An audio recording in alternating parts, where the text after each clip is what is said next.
Аузубилляхи минаш шайтани раджим, бисмилляхи рахмани рахим. Уважаемые distinguished colleagues, distinguished members of the panel, distinguished representatives of the public authorities, respected representatives of the spiritual administration of Muslims of Russia, I would like to, with your permission, start our session, which is called the Development of Trade Turnover between Russia and the countries of the Arab Muslim world, attracting investment to the regional economy of the Republic of Tatarstan. And now I'd like to give the floor to our first speaker, Deputy Minister of Agriculture and Food of the Republic of Tatarstan, Rustam Gaynurov. The floor is yours. Thank you very much, dear colleagues, dear friends. I would like to welcome you on behalf of the Ministry of Agriculture. And I would like also to welcome you personally. We thank your team for giving us the opportunity to take part in this forum.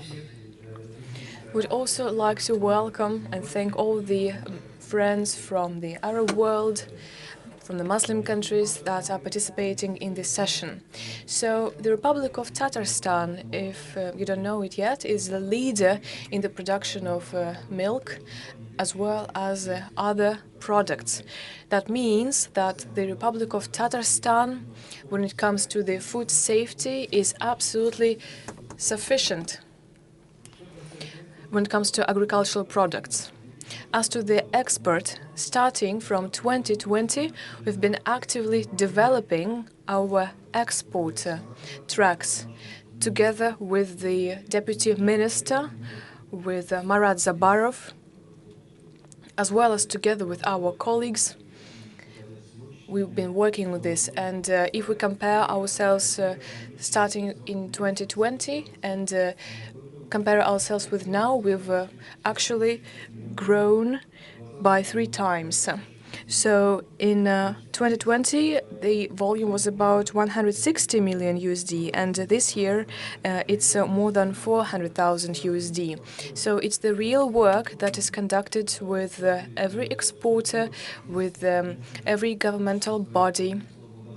And here I would like to thank the Federal Ministry of Agriculture, as well as the Russian Export Center, as well as Agro-Export, the federal budgetary organization. And we are also working actively with the International Center of Organization and Certification of Halal Products. And so we have also been actively developing export of halal products. So I guess that the Republic of Tatarstan is one of the regions that is deeply involved in this topic. And the head of our republic, Mr. Minnikhanov, is monitoring this topic very closely. As to the export of halal products, so the gross export is 1.5 million USD. It's a halal agricultural product export. So when we started, we only had 300,000 USD in our indicators, but thanks to our good team and thanks to the skills and competences that we got, now we're getting more results, and our exporters came to an understanding that halal is a very promising area, and this allows our exporters to hedge their risks when they are supplying their products to other countries. And the trend of today is that all around the world there is an increasing demand for halal products. People have come to the understanding, not only Muslims, but the representatives of other nations, ethnicities and religions are also welcoming halal products. So the Republic of Tatarstan, as I've already mentioned, reached the indicator 1.5 billion USD, and this year we are also already moving ahead of this pace. So the Republic of Tatarstan has more than 100 certified organizations in this respect, and 20 among them are the companies that are exporting their products already. Some of the representatives of those exporters are here today, and they know about the work that we are doing, about the target countries. So in Tatarstan, together with Agro-Export, we conducted the analytical evaluation, and there are 52 countries in the world to which we are exporting our products from Tatarstan. It's not only halal products. Halal has a smaller part in this, but generally, when it comes to exporting agricultural products, we mostly also export to CIS countries because it's quite easy to supply to those countries. The barriers are quite easy to overcome. Also, we export to Mongolia. Some of our colleagues are exporting to Brazil, confectionery, also to Iraq, to Saudi Arabia, to the United Arab Emirates, to Jordan, Oman, Tajikistan. So those are the countries to which we're actively exporting and where we actively work. So one of our main exporters are the MLC group of companies. They are also certified in accordance with international halal standards. Then Akulchev company, Alsan Production, Enis company, Kausar, Agra, Sila, or Agra Power, if we interpret it into English. Those are the companies that are actively working in this area. So, dear colleagues, we do not just rest assured, because together with the support from the head of the Republic of Tatarstan, we are actively participating in a lot of exhibitions, and we see some good effect from those exhibitions. This year, we also participated in the Gulf Food exhibition. I'll mention it later. This is not just to advertise anything, but actually we've signed about 13 agreements on our cooperation within that exhibition, and also we signed a couple of MOUs. And now we can start implementing those MOUs, and later we can end up signing some export contracts. So in 2020, together with the Center of Halal Products Experts, we developed a strategy up until 2024. And within this strategy, we developed a roadmap. Now we are guided by it, and we see the results as well as the progress. But we have still a lot of work to do. There is an unleashed potential, and there are immense opportunities for subsequent growth. Halal products is the segment where we can actively develop. We have everything that we need. We have the desire coming from our colleagues. There is support at the federal level as well. But here we need to take into account also the international situation as well as the market situation and the pricing context. Well, some of our products depend on the currency exchange rates, and sometimes this influences both import and export. Sometimes it's more advantageous for our exporters actually to sell domestically. So, as I've said, Agro-Export renders us a lot of support. And today, within this forum, we've signed an agreement on cooperation between Agro-Export and the Ministry of Agriculture of the Republic of Tatarstan. Within this agreement, we have to develop a roadmap and the plan for the development up until 2030. We believe that this work will allow us to identify the bottlenecks and to enforce our work in this direction. We are also working on new investment projects, as well as we modernize the existing projects, because this gives us some additional opportunities, and this also provides us with some additional potential for growth in export.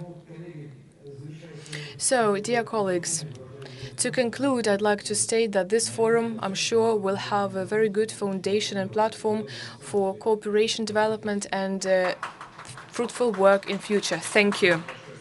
Thank you, Rustam. Well, of course, we don't want to turn this session into a session of compliments, but I need to say that you've been working on this for 4 years, and you are responsible for the development of halal industry in particular. And our spiritual administration represented today as well. We are all very interested in promotion of halal products.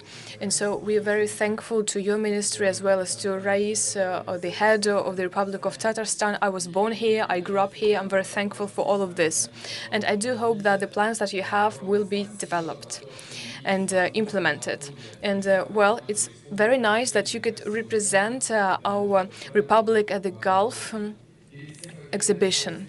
And so that's very nice. Thank you. Before giving the floor to our next speaker, I would like to say that we are still very much impressed by the visit of a big mission from Malaysia that was headed by the minister Mohammed bin Sabu. Unfortunately, he couldn't come this year, even though he wanted to. There are a lot of guests from a very friendly country for us, from Malaysia. They have a very good booth here, stand, and it's my great pleasure to give the floor to the head of the delegation, Mr. Badrul Hisham bin Moht, Deputy Secretary General at the Ministry of Agriculture and Food Security of Malaysia. The floor is yours.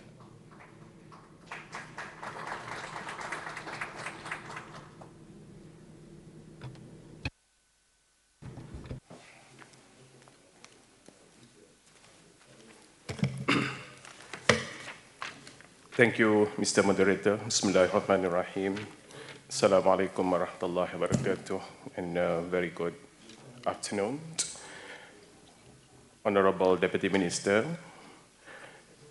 Excellencies, distinguished speakers, and members of roundtable discussion. It is a privilege to stand before you today to discuss a topic of great importance and potential, and the economic prospect arising from enhanced cooperation between Malaysia and the Russian Federation. Let me begin by acknowledging the deep-rooted connection between Malaysia and the Federation of Russia. Despite geographical distance, our countries share common values and resilience, innovations, and a commitment to growth. The global economy is in a state of transformation, and technological advancement, shifting trade patterns, and geopolitical developments are reshaping how nations interact. In this context, Malaysia and Russia have a unique opportunity to build on our existing relationships and forge stronger partnerships. Malaysia is renowned for its vibrant economy, strategic geographic location, and innovative spirits. Similarly, Russia, with its vast resources, technological expertise, and growing economic influence, has much to offer. By combining these strengths, we can unlock new economic potential. As we explore the economic prospects, several key areas stand out for increased cooperation, namely, number one is on the trade and investment. Bilateral trade between Malaysia and Russia has seen steady growth. By reducing trade barriers, simplifying regulations, and facilitating business exchanges, we can further enhance this trend.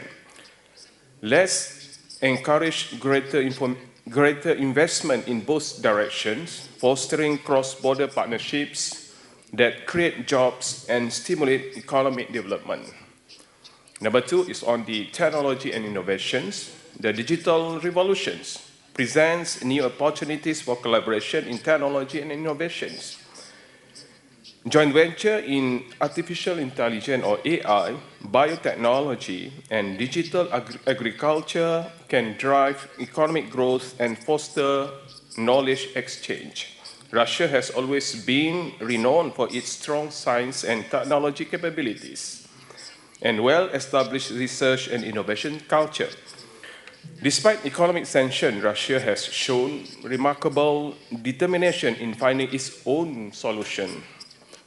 I therefore encourage Russia to consider investing in Malaysia in areas such as specialty chemicals, specialized machinery and equipment, robotic and automations, energy efficiency and conservation technology, oil and gas supporting services, aerospace, aviation and space technologies, cybersecurity, digital investment, food processing and textiles. In addition, the agricultural sector holds great promise for collaboration between Malaysia and Russia. For instance, Malaysia boasts a vibrant food processing industry, offering significant potential for joint ventures or collaborations with Russian companies looking to expand their footprint in Asia.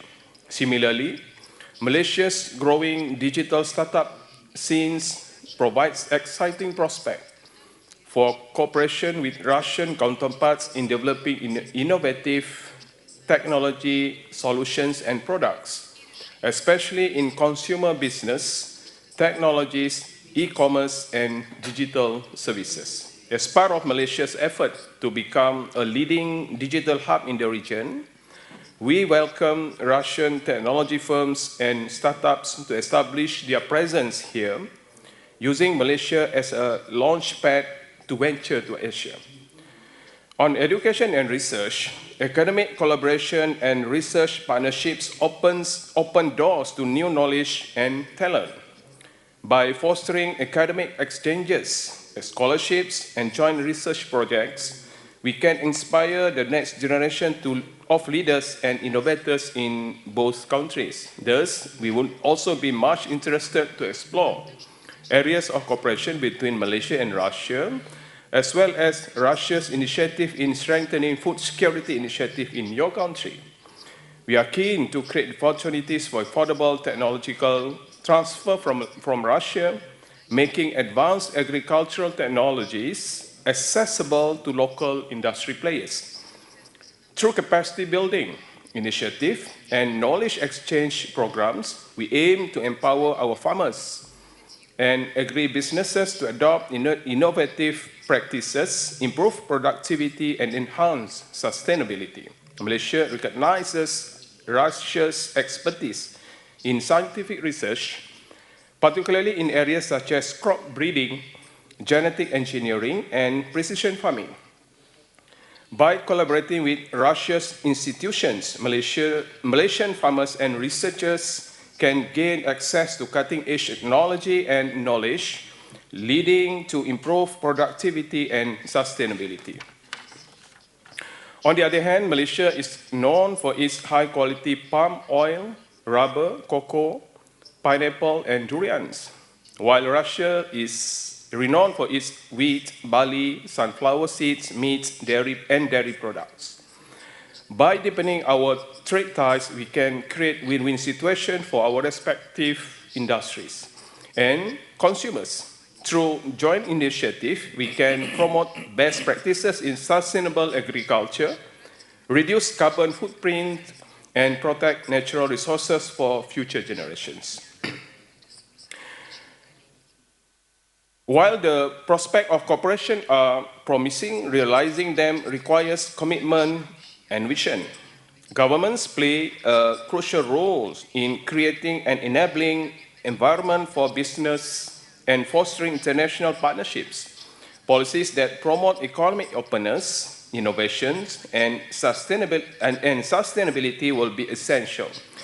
Let me assure you that Malaysian government remains committed to creating a conducive and competitive business environment. We recognize the value of foreign investment and have taken steps to streamline regulations and simplify procedures to facilitate ease of doing business. To this end, I extend an invitation to Russian companies to explore the many business opportunities available in Malaysia. With our strategic location at the heart of Southeast Asia, access to large domestic market political stability, skilled workforce, and robust infrastructure, Malaysia presents itself as an attractive destination for Russian businesses seeking growth and expansion. Business leaders, too, are instrumental in driving corporations. By building networks, forging alliances, and embracing a spirit of entrepreneurship, they can turn ideas into tangible outcomes. Collaboration among industry leaders will be a catalyst for economic growth and prosperity. In closing, let me emphasize that the future of cooperation between Malaysia and Russia is bright. As we embark on this journey together, let us be guided by our shared values of friendship, innovation, and mutual respect. By working hand in hand, we can create a new chapter of economic growth and prosperity that benefit both nations and inspire the world. Thank you for your attention, and I look forward to the discussion and collaboration that will arise from this plenary session. From this session, let us seize this opportunity to build a stronger, more prosperous future for all. Thank you very much. Spasiba. Thank you.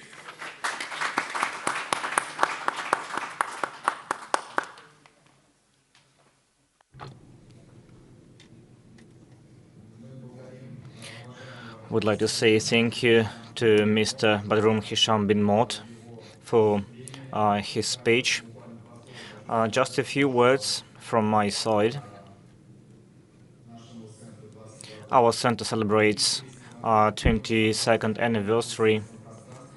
So in early 2000s, the first halal standards in the Russian Federation were developed, and it was made by specialists from our center, and we were following Malaysian standards, and that's why I would like to say special thank you to them for handing over their documentation to us and for being our teachers and tutors. And I would like to inform you that 5-year work of our center was quite successful, and after the audit from JAKIM, our center acquired accreditation, thanks God. And Russian products and Russian producers, Russian halal producers now have a chance, after opening an enterprise, to produce halal products. 2 years ago, there was a business mission, and we took part in that mission. And potential buyers from Malaysia said that they were interested in our products. They wanted to change their current suppliers. So, for example, if it is poultry, it's Brazil. If it is red meat, it's Australia and New Zealand. And we know that our products are competitive in terms of price as well. I don't see Mr. Chernov from Ministry of Agriculture, but I know that what they are doing in the Russian Federation Ministry of Agriculture is very good, and we will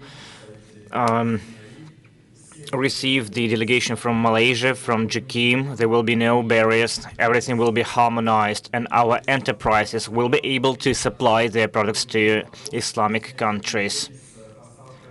So a few years ago it was discussed how to remove limits on red meat deliveries, and the good news is that in September 2024 there will be a big expo in Kuala Lumpur, Maho, and we plan to arrange a booth at this expo.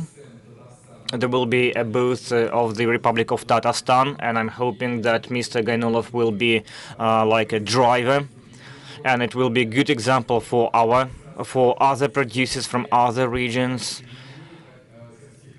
And so now we don't have a certificate to deliver our products to Malaysia, but at least we can present them at the expo, and there will be no problem with that.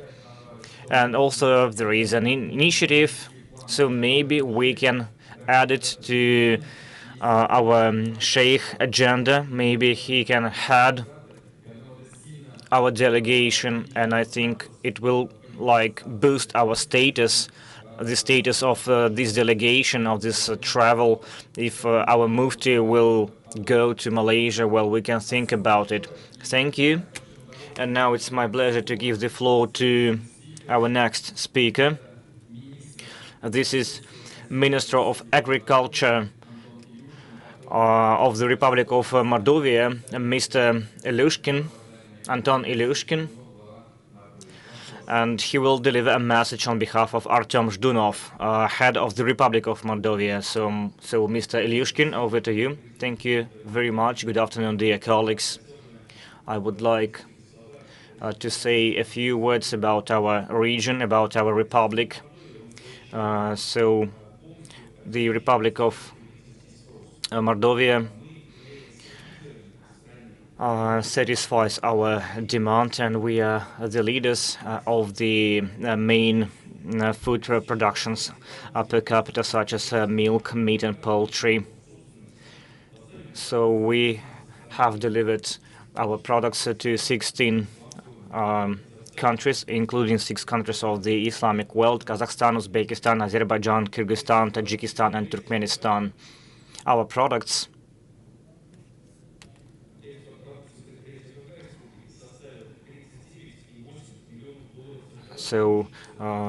the amount of our products estimates to $39.8 million, and it's all about products of food and processing industry, meat products, oil and fat, and dairy products. 39% is the share of exports to the countries of the Islamic world, and the main share is sausages and poultry. In our republic, we have one of the biggest poultry factories, which is called Chamzinskaya, and here in this room we have a spokesperson from Food Export Enterprise. This is the enterprise that represents this poultry factory. It produces around 155 tons of poultry meat, and Food Export controls the slaughtering process at the factory according to the halal canons, and they export their products to many countries, and they are our main suppliers. In Mordovia, we have 3 companies who deal with halal standards, and just yesterday, our Saransk factory also got a halal certificate, and also we have a few more companies that will get the same accreditation in the recent future.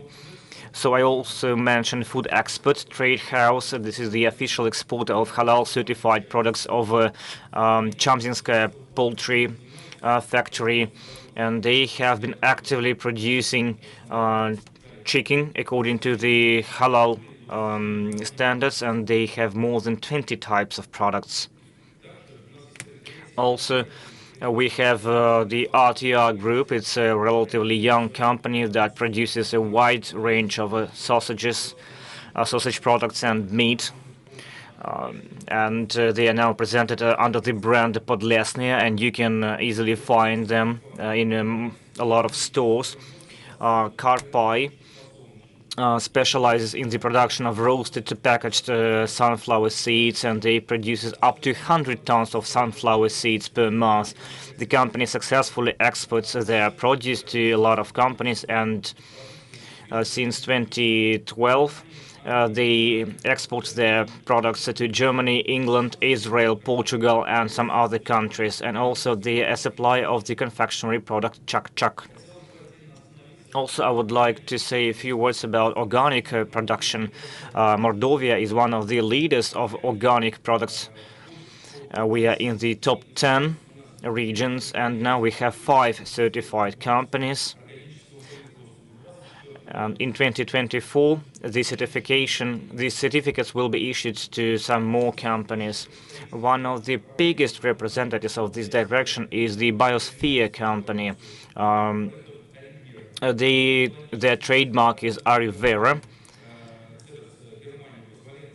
and also they got the CERA certification from Germany, which allows them using the trademark Euroleaf for the entire product line.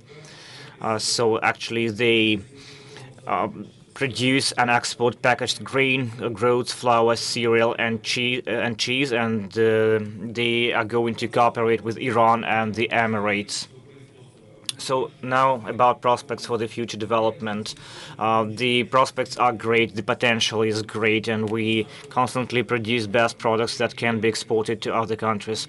We are looking forward to expanding supply geography and to invest partnership with the countries of the Islamic world. We would like to cooperate with Malaysia and the United Arab Emirates. That's why I encourage everyone to discover Mordovia for you. It's an innovative, very interesting and authentic region, and I'm hoping that this will allow us to establish better ties. And at the end, I would like to say that product export is increasing every year. We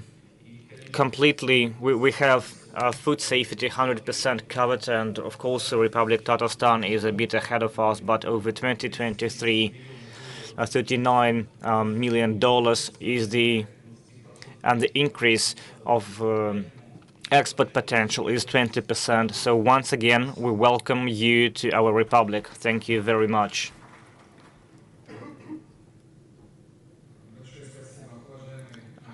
Thank you very much, Mr. Ilyushkin. I would like to say something as well about your region. 1 year ago, Anton was talking about work they carry out in Mordovia to develop AIC, and namely halal industry development. I am very happy that together with you, together with the Mufti of the Russian Federation and the Mufti of Mordovia, have a positive case. Earlier this week, the audit of a Saransk conservative factory was completed. And of course, any audit has some remarks, and you need to fix these problems within 1 week. We will certainly do it. And this is going to be a pioneer of Mordovia, and if God allows, you will get an international certificate with which you will be able to deliver your goods to Saudi Arabia, to the Emirates and other Gulf countries. It is very good, and thanks a lot who took part in this work. And I think it would be very good if you tell us more about your activities, your work. It will be. And now I would like to give the floor to the Sheikh of Mordovia, chairman of the spiritual administration of Muslims of the Republic of Mordovia. So first, I would like to say thank you for inviting me to this session. It's a very significant event, especially when it comes to halal industry development. So I would like to say a few words about spiritual administration of Mordovia. We have been developing halal industry for several years. First, these were catering companies, processing companies, food companies, and then large volume production companies. So now we are controlling halal products production in 50 companies. I have to say that a very big impetus to halal development was given by the head of Mordovia, Mr. Zhdunov, and it was quite positive for us. And now we have very strong leaders, which actually helps us a lot. In Mordovia, we can highlight several clusters: production, finances, and tourism.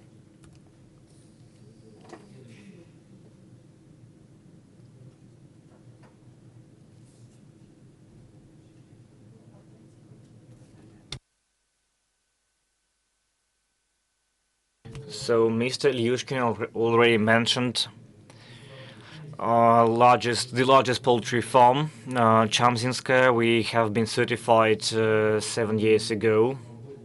and thanks God that it's keep on developing, and we see positive results of this development. Also, it was said that Saransk canned food factory is going through the audit, and they're expecting to acquire the international certificate.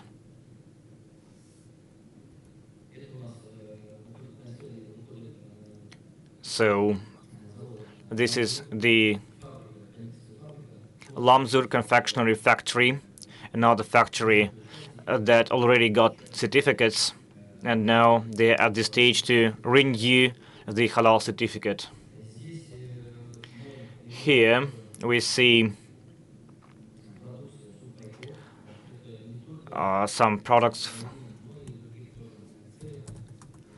that are used for ration, and these rations are used not only for military men, but they can be used by anyone else, and they are being produced in Mordovia. So as for financial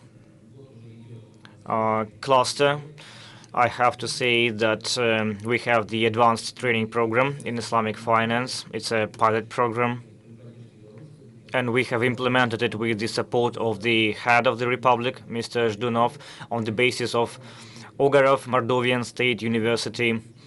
And in future, we plan to open a master's program on Islamic finance.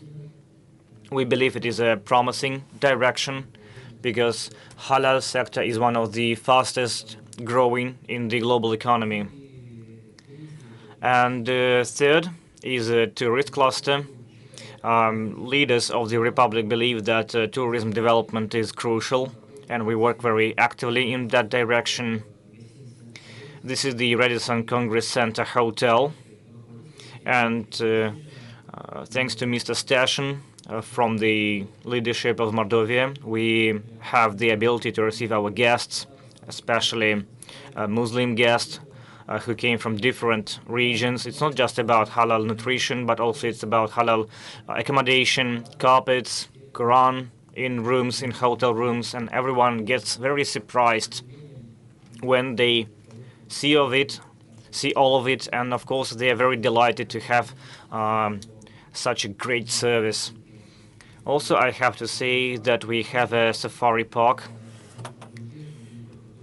and when our guests come to Mordovia, we take and show them our main our main places of interest, and we are trying to tell them more about Mordovia. At the end of my presentation, I would like to say that halal development and the key role of halal development is trust. And I would like to say massive thank you to Aydar Gabdulovich, because together we can carry out audits when it comes to international certification, and we move in that direction for a very long time, and the reputation that we have, for example, Chamzinskaya factory and other producers of Mordovia are quite relevant to us, and thanks to that reputation we can have good results. So, as I told you, we export our products to Kyrgyzstan, to Kazakhstan and other countries, and sometimes they call us and they want to know how strict we are with the audit, and it's very good that we can follow their standards. So, and it's very good. Oh, at the end, I would like to say that the Kazan Forum is a great forum. It's very good that we have this forum every year, and I'm hoping that more forums like this will be arranged and hosted in other Russian regions. Thank you very much for your attention. Thank you, Mr. Mufti Sheikh Rail Hazrat Asainov. We wish you all the best and great success.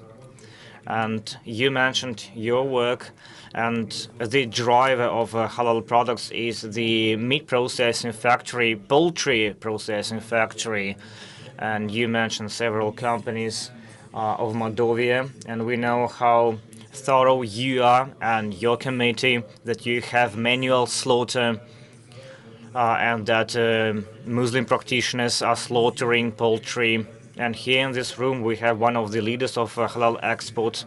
This is the Antonov, Mr. Antonov from Resource Company. He is the leader of that company. Do we have a microphone in the audience?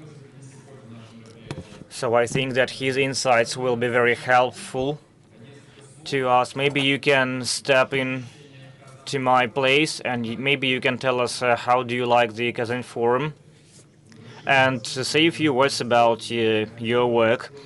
Thank you very much for giving me an opportunity to speak. So yes, we were discussing our cooperation, the cooperation that lasted for more than a decade. And we know how it was developed in the Soviet era. And we were the pioneers of halal production, of halal infrastructure. And even now, it's just 20 years of history. 10 years ago, the first halal certificate was issued to deliver goods to the Kingdom of Saudi Arabia.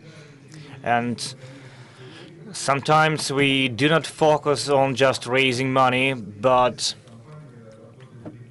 still we would like to work in this area, and we work in the North Caucasus, in Southern Federal District, where most of Muslims, Russian Muslims, live.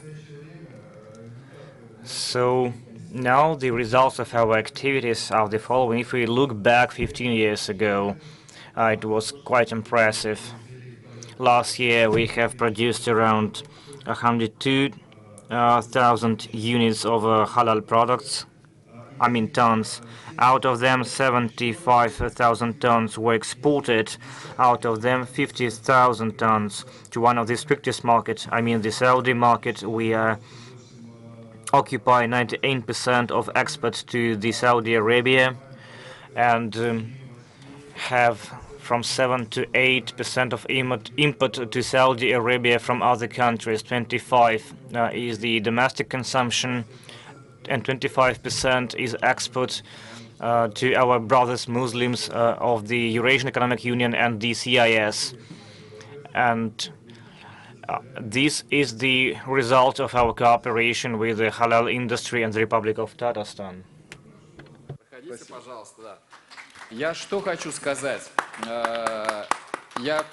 Thank you very much. So I would like to also address our delegation from Malaysia. Mr. Bin Mocht as well, specifically. So please pay attention to the fact that there are 145 million people living in Russia, dozens of ethnicities, a lot of different religions that are practiced here. I would like to underline that Islam has come to Russia together with our Prophet Muhammad. And in Dagestan, in Derbent, it's a city in Dagestan, there is a cemetery where a lot of religious people and saints are buried.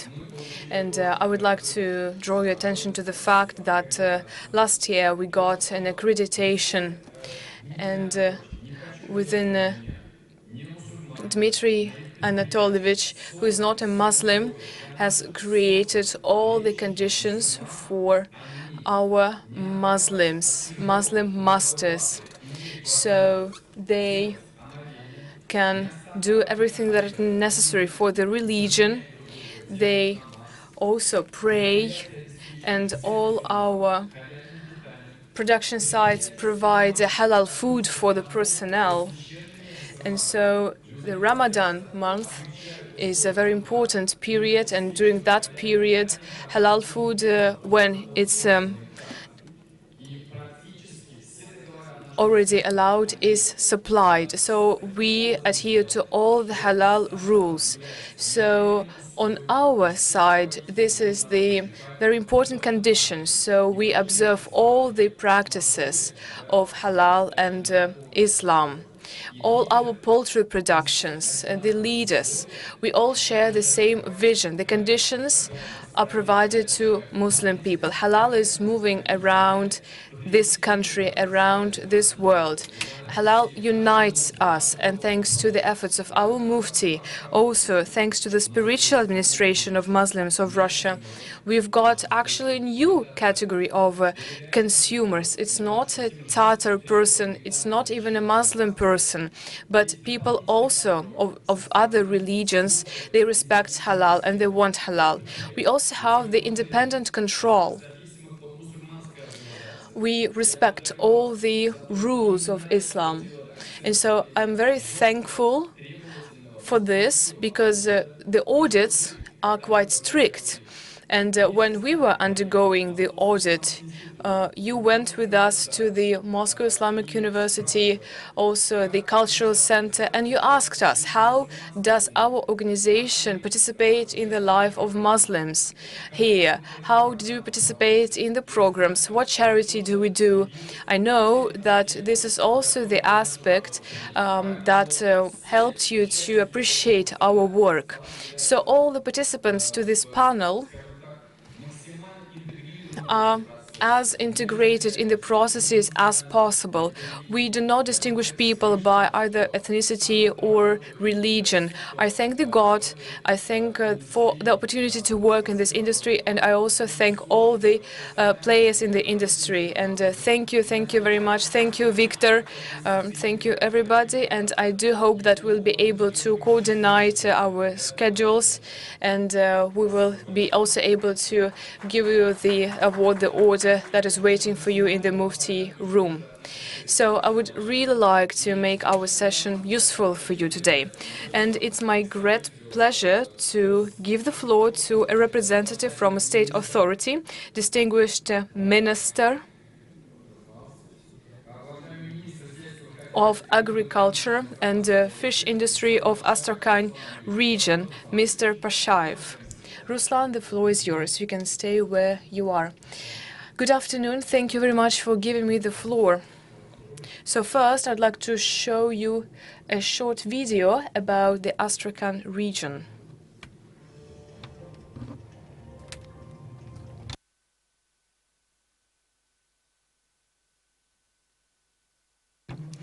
Over the course of many years, Astrakhan region is considered as a Russian plant production. We are the first when it comes to the vegetable production growing, and fifth when it comes to potato production.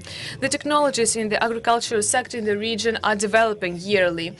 We're also using the drop sprinkle systems and preservation technologies. We automate the harvesting processes.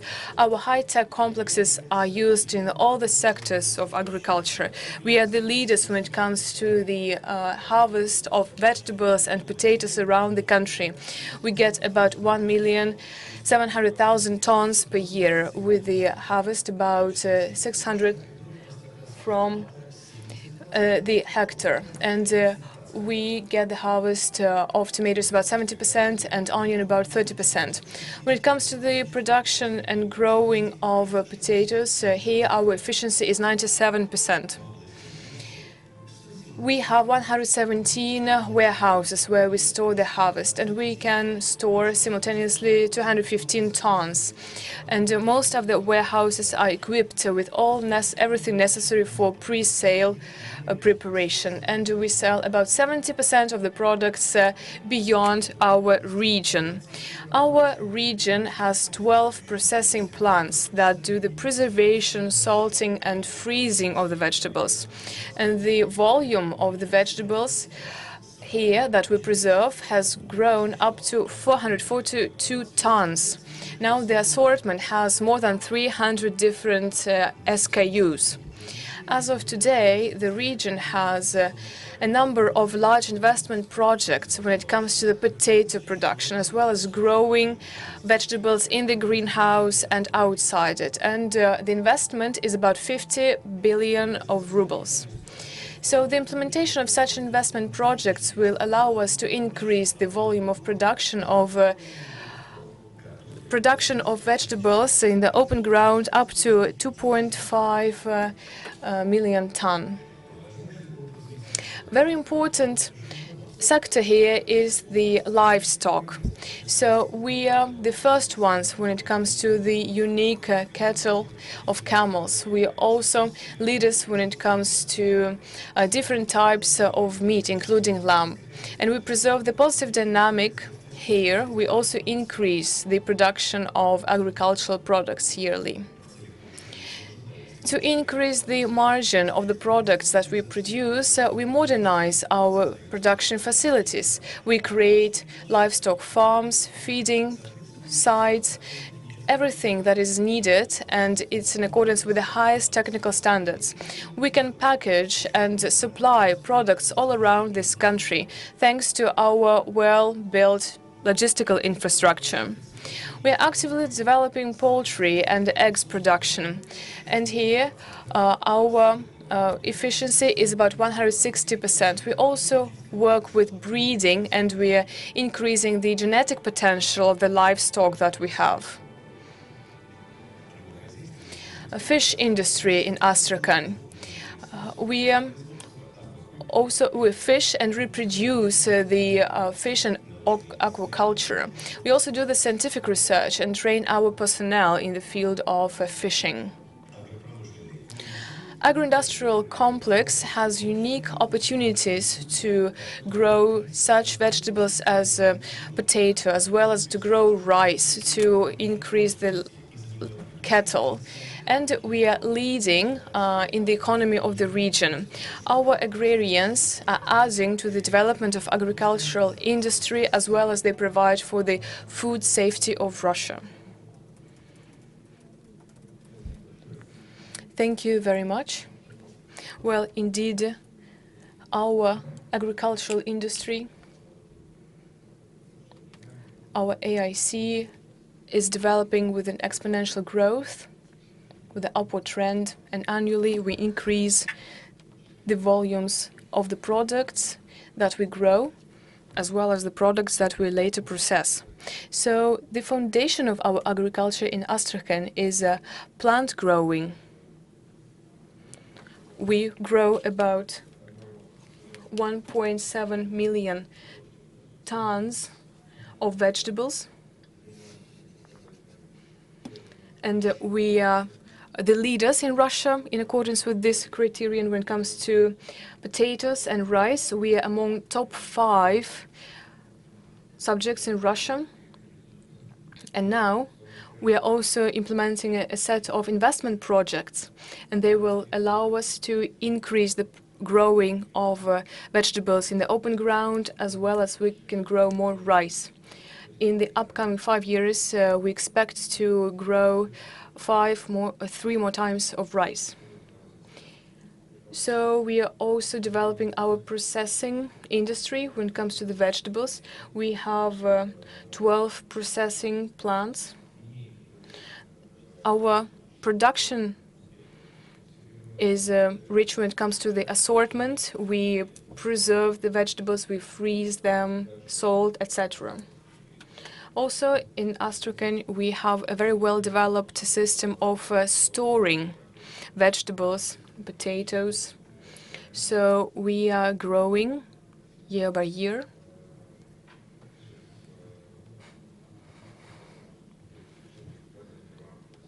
So you can see on the slide some key indicators when it comes to plants growing. We do understand that, well, agricultural business has been changing lately. In general, our vector of development presumes that we also need to have more processing capabilities and storing capacities for the vegetables. When it comes to the livestock industry, the foundation here, as we said in the video already, is the sheep breeding, livestock, and also horse breeding. We have very good competencies when it comes to poultry and eggs production. What we're doing now is we are certifying our largest production site in accordance with halal standards. This produces eggs. And we also have a project in our region to build production site that will produce meat, and we'd also like to get halal certificate on this. So the products that will be manufactured there should be certified and available for Muslims in our region and in the neighboring regions. Here you can see some main indicators of our fisheries complex in Astrakhan. It's not a secret that this is a specialty of our region, the black caviar, etc. It's our specialty. So we produce about 37 to 40 tons, and mostly we fish in rivers where we can find the river fish. We also have very well-developed aquaculture, sturgeons production, and the region is also one of the leaders in Russia. So here you can see the list of our main partners where we supply our products. Our main partners here are our neighbors, such countries as Kazakhstan, Azerbaijan, Uzbekistan. We also have very good relations with the Republic of Belarus. We also cooperate quite closely with the countries in the Middle East and the Arabian Gulf countries. We also supply different types of products to those countries. We also have very good relations with the Republic of Iran when it comes to trade. And I can tell you that our trade turnover has been growing. Last year it was about 100 million USD. This is the trade turnover between Astrakhan region and our counterparties. This year we also have an ambitious plan. We plan to grow volumes of our export, including in the agricultural sector. And so, to conclude, I would like to thank our colleagues, the colleagues from the Republic of Tatarstan, for organizing this great event and forum. I need to say that it's difficult to underestimate the significance of the events like this, because the number of Muslims in Russia is growing, and they account for quite a large portion of our population. And the citizens that are not Muslims are also interested in halal products, because this is a demonstration of quality. And the development of halal industry is also difficult to underestimate in our region. So, dear colleagues, thank you very much. Come to Astrakhan. We have a lot to show you. Okay, thank you, Ruslan. We want to make this session useful and interesting. Halal tourism, right? It's also an opportunity. We have some fishermen here who is into fishing. Rustam, could you please maybe rise? You can come to Volga to fish. A lot of people also coming here to this forum also to enjoy fishing. Some people go to Malaysia, right? They can enjoy work for 5 days and then the sea for 3 days. You can also come here to work and then fish here in the river. Use this opportunity everywhere. You can also build something like this in Astrakhan. There are a lot of Muslims. I don't think that you need to have any special prayers rooms. Right, of course, please come to Astrakhan. We have a very hospitable region. Right, so we also have some ratings for the hotels and accommodation facilities. We showed this during the Sochi Olympics and Paralympics, also the Confederation Cup in Kazan. And then, of course, we also proved it during the FIFA World Cup that took place in Russia back in 2018. So I guess that we could also create something like this, these facilities in Astrakhan region. So we are talking about halal a lot. Halal is the religious element. And now I'd like to give the floor to the representative of the Spiritual Administration of Muslims of Russia, Deputy Mufti Rafik Farkhidinov. The floor is yours.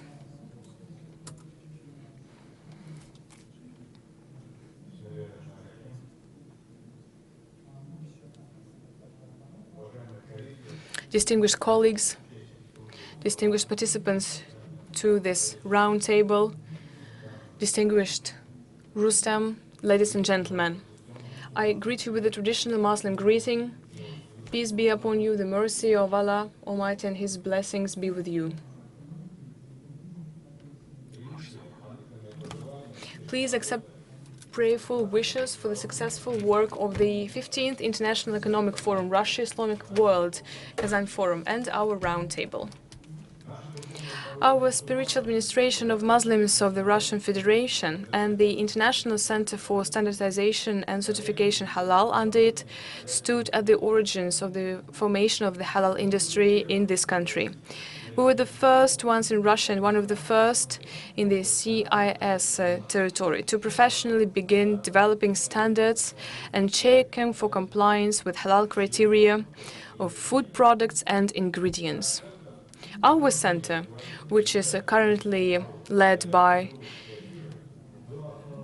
the PhD Aidar Gabdulovich Kazizov, was founded in 2002. At the beginning of the 21st century, the halal industry in Russia was literally taking its first steps, and our country was more of an importer than an exporter of halal food products. Thanks to the professional, demanding, and principled approach of our standardization and certification bodies, cooperation with the leading federal research and scientific centers in the food industry, our halal industry has established itself as a segment in the Russian market, and this segment continues to grow for the third decade. Initially, we paid great attention to the development and strengthening of international contacts in the halal industry. This was facilitated by the high authority and reputation of our leader and spiritual leader, Mufti Sheikh Ravil Ganuddin, in the countries of the Arab Muslim world. Today, domestic producers are actively exploring foreign markets and see economic potential in the export of halal products. Their technological chains were initially built in accordance with the strict international criteria and the canonical requirements. The certificate of our center guarantees canonical compliance with the halal standards. This allows exporters to confidently promote their products. Traditionally, high quality of Russian products and certification in accordance with halal standards ensure consumer confidence in the countries of the Islamic world and open wide opportunities for Russian manufacturers to enter the markets of Muslim countries.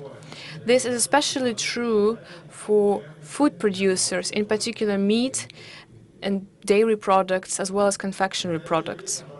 Currently, there are three main geographic areas of increased interest for the Russian halal producers. This is the Middle East, and more precisely, this is the Arabian Peninsula countries, Southeast Asia, for example, Malaysia, Indonesia, and Africa, such as Egypt, Algeria, and Morocco. The most logical and optimized path to these markets is to obtain a certificate in compliance with halal standards from a domestic authority. To do this, the Russian certification body must first be accredited by the relevant national authorities of the importing countries. We have achieved significant success in this area. The International Center for Standardization and Certification Halal became the first Russian body accredited by Malaysian JAKIM in the Department of Islamic Development. We are accredited by the GCC Accreditation Center. and JAC Accreditation Center. In addition, in order to promote Russian products in the Gulf countries, we have created, together with our partners in UAE, a joint company, GulfKeep Halal. We are the first Russian company represented in the register of the National Institute of Standardization of Morocco, IMANOR, and they are actively working to be included in a similar register in Algeria. The wide network of international contacts of the Spiritual Administration of Muslims of Russia, supported by cooperation agreements with relevant national ministries, is a reliable basis for further strengthening foreign ties in ICC's Halal. And we hope that the developing of partnership financing in this country, we are taking the first steps in this respect, will bring more investment to the halal industry and more joint ventures. And our spiritual administration has already signed agreement with Sberbank. We are also holding negotiations on cooperation with some more financial organizations. The spiritual administration of Muslims of the Russian Federation in this respect is aimed at creating conditions to expand trade turnover between Russia and the Muslim countries. We need to bring our people together. We need to provide access to legal, environmentally friendly halal products to fellow believers around the world to promote the prosperity of our people. We are open to cooperation. Welcome. Also, I would like to thank everybody who is working in the halal market, who produces, supplies, and ensures that our fellow believers can enjoy halal products. Thank you very much. Thank you also to the Republic of Tatarstan for this platform. I would like to separately thank the head of the Republic of Tatarstan, Mr. Minikhanov, for this great platform in Kazan.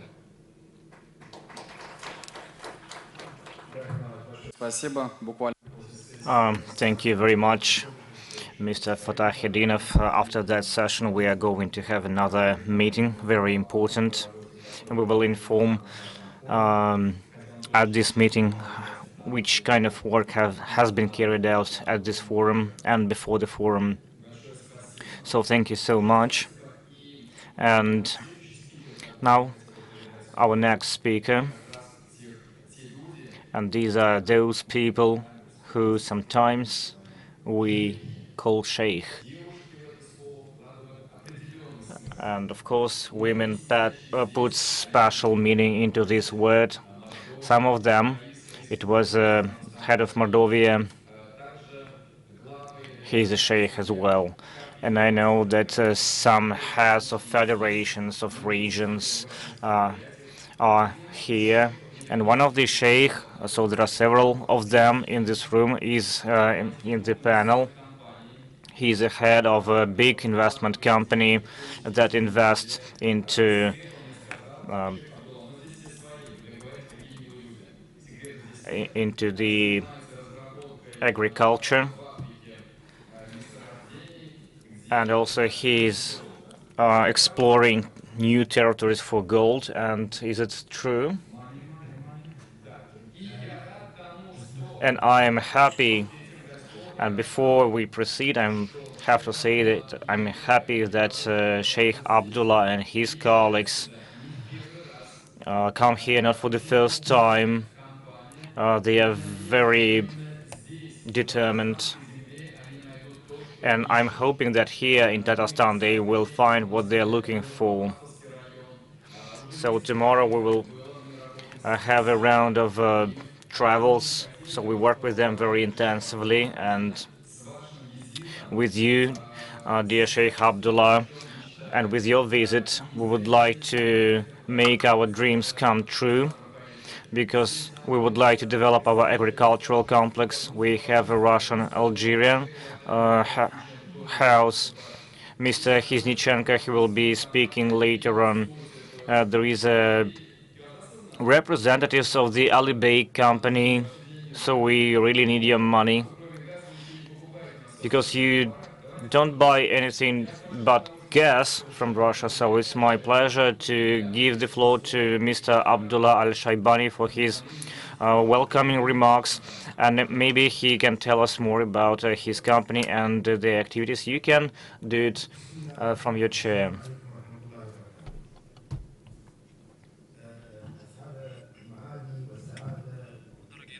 Dear friends and guests and my brothers and sisters, I welcome you all to this forum.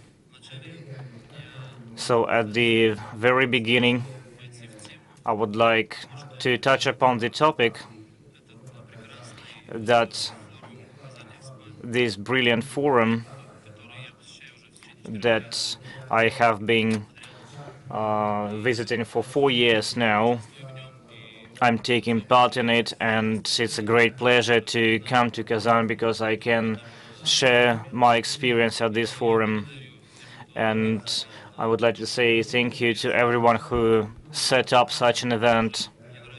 And also, I really like that there are a lot of people from different countries, and a lot of efforts have been put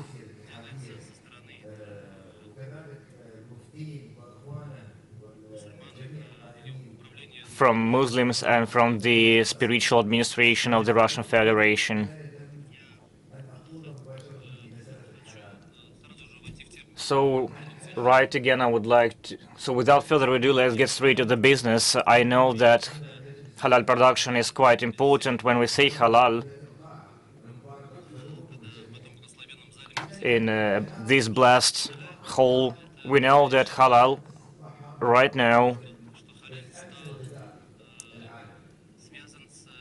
is tightly connected with trust towards halal food products. I would like to tell you that in Arab countries and in Islamic countries, if we have a kind of production of halal production, if we have exported halal products,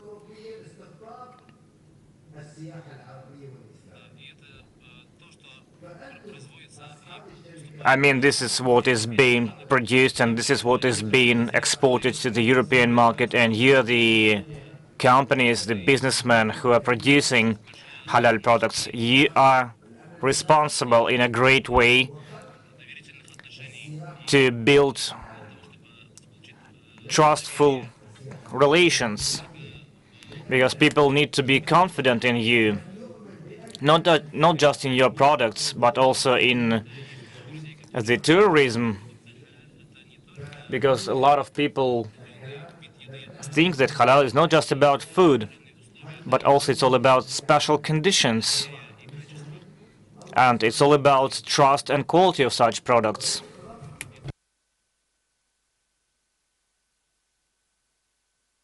And also, we need to have a very strong database that we do have in Islamic countries. And I would like to say thank you to our brothers from Malaysia. They're very close to us, and they can share their information with us. I have very good relations with the Malaysian leaders, Malaysian government, so Malaysian experience is a very successful experience. Malaysia can be considered as a country that took over a very big share of tourism. And when we go to Malaysia, we get all necessary conditions so we can have a decent vacation. And in all areas, during shopping or during sightseeing. So I believe we can consider Malaysian experience as a positive one, a good one, because they don't limit themselves with just halal food. It's also about paper on which it is written halal, and my guest from Malaysia can confirm that I am correct, that I'm right. So halal goods come from the earth, from the ground, or from the water. Then they switch to animals, to livestock, then to cheese and dairy. So it's all interconnected and intertwined. And in the United Arab Emirates, there is a call that I say thank you to Mr. Aida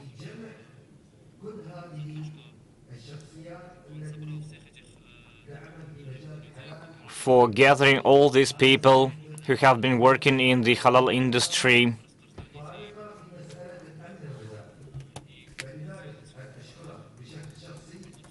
Because we would like to distribute their products and to make it even better. We want this to raise even more interest among people.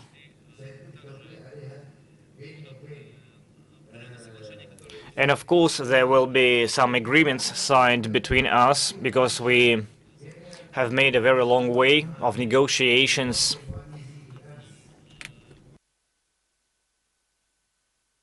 So I was at the meeting with the Malaysian delegation, and we discussed how we can create an international database that will connect consumers with producers.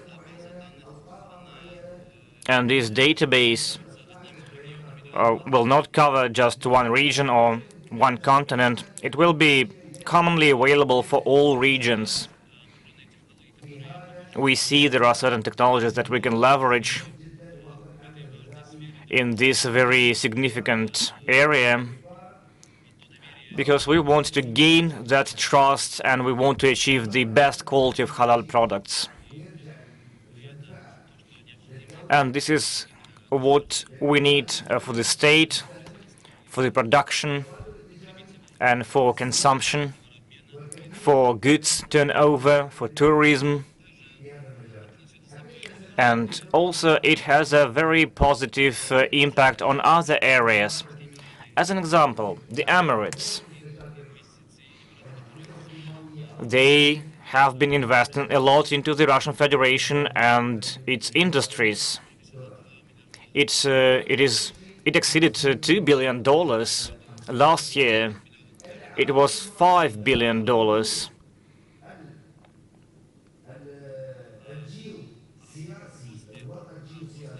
And after that,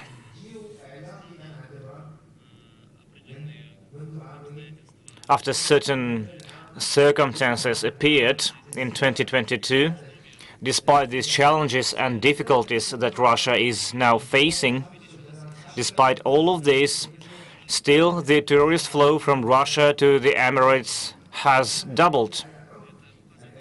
It signifies that our relations are so deep and our ties are so positive and we believe in them.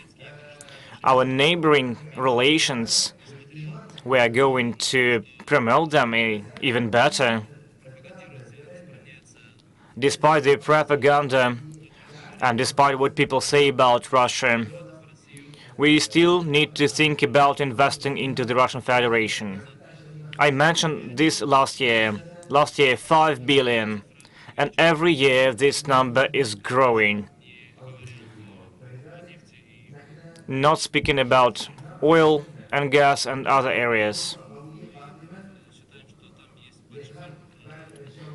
We believe that there are great opportunities, and this database that I mentioned will be created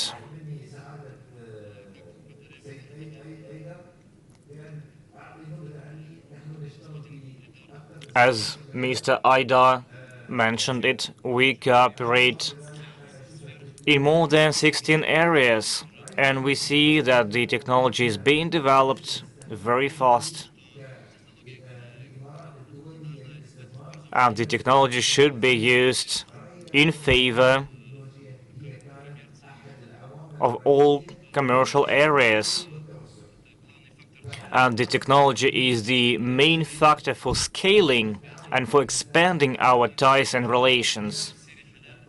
That's why we believe that our cooperation in halal sector will grow, and this will strengthen our connections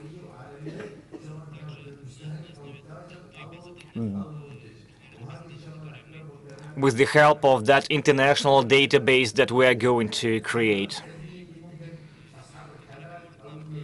as it is going to help us to step away from some negative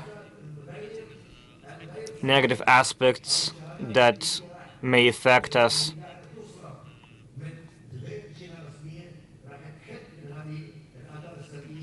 So I mean that this will help us to fix all the problems that we are now facing. And I have to say sorry for speaking too long, but anyway, it's a great honor for me to speak in front of you. Thank you very much for your attention. I thank you very much, Dr. Abdullah, for your speech. Once again, words are words, but with God's help, we will continue our work in Tatarstan and in other regions. So we have 2 more regions, Astrakhan region, Mordovia. There are a lot of sheikhs in the world, so don't be shy and keep on cooperating with us. And the witness of what dear Sheikh Abdullah mentioned was Dr. Yahya Ali Yahya.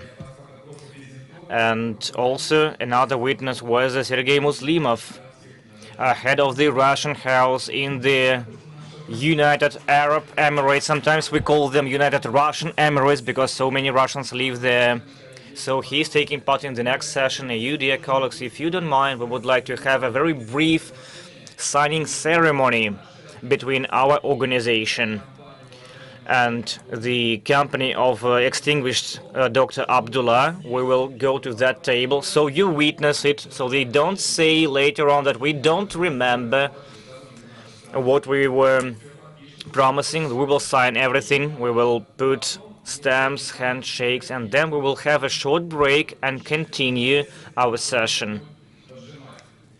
So now, Mr. Sheikh Abdullah, welcome to the table. I will join you as well.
Hear me now? Okay, that's better.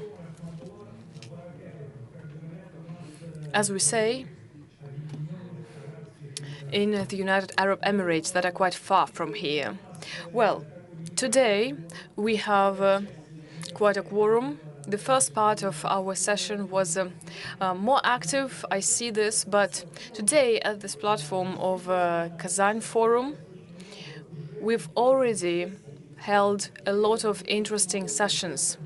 And honestly, I also have to run from one hall to another one. So we were invited here by our distinguished friend and his organization, the International Center for Certification and Standardization Halal. This organization helps the Russian producer and producers to make it halal. And with the help of this center, we forwarded further around the world. And here, I mean not only Islamic world, because there is interest coming from countries around the whole world, because our brothers are everywhere, in all the corners of this planet. They want to live long, to be healthy, successful, because we are what we consume. So, if it's proper food, that means that we have a proper mind, and that means that we will make the right decisions, get good options, and so life becomes more pleasant for everybody. So today is a very good day for all Muslims, Friday. In all the countries in the world, we also support you on this day, and we are sending the best wishes for our fellow believers. I wanted to talk about our position today. What are we? We are Russian House. Russian House in the United Arab Emirates. What is this? In fact, our distinguished state corporation, WebRF, took this art object from exhibition 2020. And on that platform, we started to organize interesting events. We started last year, and together with the Center of Certification and Standardization Halal, we conducted quite a joyful, interesting, and successful event. We showed our opportunities and capabilities, and we continue to invite different producers from various economic sectors to come to our platform and do what we are doing today at this Kazan Forum. So at our platform in the United Arab Emirates, in the Russian House, producers could also organize some events, sessions, and to promote their business in the Middle East countries, in GCC countries, in MENA countries, and Northern African countries. So today, the Russian House is a window. It's a window of opportunities that are presented to us by the Middle East. Why is Middle East? Well, because today it's the most modern and most powerful hub. All the logistical routes are going through it. We've just talked with our delegation from the Arab countries. We discussed with the head of Tatarstan, Rais, the prospects for BRICS countries. We discussed some new trade routes through Afghanistan to Dubai. And later we can prolong those routes to the third countries. With the participation of the Ministry of Economy and Ministry of Commerce and Industry, we've set the same tasks. So, when one is in the Russian House in Dubai, one can communicate your ideas. Today, we are talking about agriculture. So those are the products that require halal certificate. Today, it was already mentioned that it's not only about meat and poultry, it's also about services. Recently, we had a session with entrepreneurs from Krasnodar region. They have a lot of hotels there, and their representatives came to our house, and they suggested to the Arab colleagues to establish a two-way cooperation to bring benefit to both to Russia and to the Arab countries. Today, 320,000 Russians are in the United Arab Emirates. This is the statistics of our diplomatic mission. When I was flying here, together with our friends from the Ministry of Economy of the UAE, everybody was saying, you know, Russia is so cool.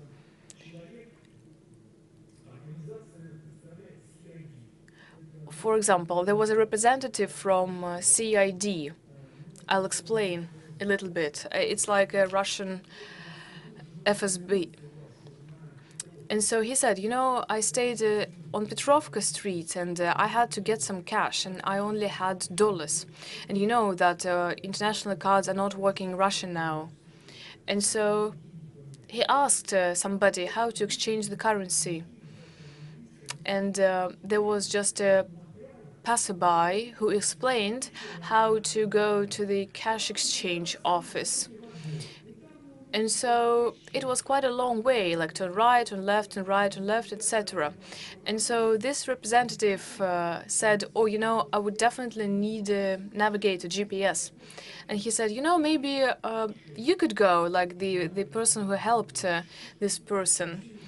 Maybe I could give you the money and you could exchange it and bring it back. And the wife of this guest said, well, you know, what are you doing? You're just giving money to somebody whom you don't know.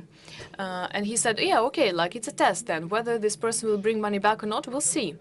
And then this person came back with money, and actually they were converted at a very good exchange rate. And they were quite impressed, you know. They weren't tricked, they weren't lied to. It was all done very beautifully and with respect. So we agreed that it's indeed very good to come from Dubai to Moscow to Sochi with Fly Dubai, just only 3 hours, etc. So these people will come back to the UAE and promote good environment in Russia. They'll tell other people about this. So our good relationships now between the leaders of our countries, between Russia and the UAE, the leaders are now holding very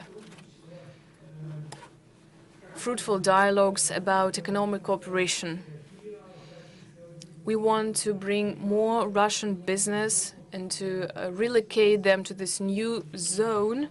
Now it's very positive about all Russian innovations, about all our developments in all the sectors and industries.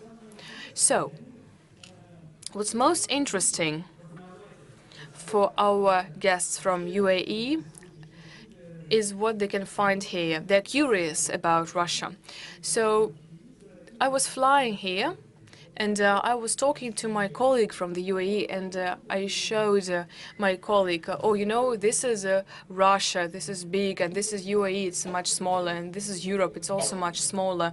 And my colleague from the UAE said, oh, you know, Russia is so vast. And I said, yes, indeed, we have everything. So if we join our efforts, then you'll also be feeling great in the UAE. Now we have to overcome all the restrictions imposed on us by our so-called Western partners, and we need to establish more and more business cooperation between our countries. So, from our side and from the side of our organization, we invite everybody, come to the UAE. Just as we are talking here today, you could also come to also some other events, such as the International St. Petersburg Economic Forum, as well as events in Vladivostok, etc. We could also organize events like this in the UAE, to be more specific, in the Russian House in Dubai. So now we are agreeing not only to conduct some business events, we could also organize some cultural programs, some creative evenings, some educational events. We could organize some workshops. We have the Russian community in the UAE, and it would be nice to enable this community to bring their children to school. We could teach them how to do business in the UAE. We need to identify the format.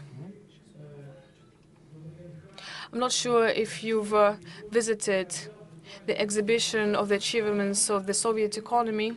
13 million people visited this sightseeing in Moscow to just understand what Russia is. Starting from Kaliningrad and ending in Vladivostok, we have vast opportunities here in Russia. And so when I talk to my colleagues in the UAE, I show that, well, you know, we have some new content that we could bring there as well, to share this information with them. They need to understand what country has the majority of scientists, artists, writers, those who are in the top around the world. So we would like to share our art with you. So these events are very relevant. And we enjoy the full support from the side of our Arab partners. And so I'd like to use this opportunity and once again reiterate, please, let's organize some more events like this. And everything that depends on me will be given. So to be more precise, I think that we could discuss it on an individual basis, who has what tasks and what needs to be done, how to communicate some ideas, whom to match with whom, how we can interact between the governmental bodies, the elite circles, etc. We could do it both offline and online, and then we can continue to develop this dynamic.